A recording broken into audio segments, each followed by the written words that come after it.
দেশে আলুর বাজার নিয়ন্ত্রণে রাখতে ভারত থেকে বেনাপোল বন্দর দিয়ে 468 মেট্রিক টন আলু আমদানি করা হয়েছে। বিকেলে আলু আমদানির বিষয়টি নিশ্চিত করেছেন বেনাপোলের রেল স্টেশন মাস্টার সাইদুজ্জামান। চাঁপাইনবাবগঞ্জের মেসার্স টাটা ট্রেডার্স নামের একটি আমদানিকারক প্রতিষ্ঠান ট্রেন যোগে এই আলু আমদানি করছে। শনিবার আমদানিকারকের পক্ষে আলুর চালানটি খালাস নেবে বেনাপোলের CNF agent Alam and sons.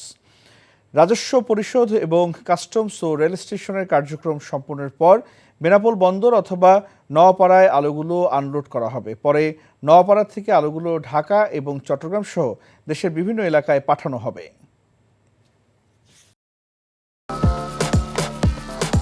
আমি অন্যদের থেকে একটু আলাদা।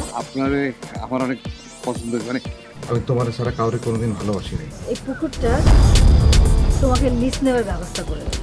বদুল্লে চাকরিটা খাই দাও যায় না? আমি যদি সুরজ মিয়া সাইকেলের সামনে বসা ঘুরা বেড়াই, তোমার কেমন লাগবে কৌতো?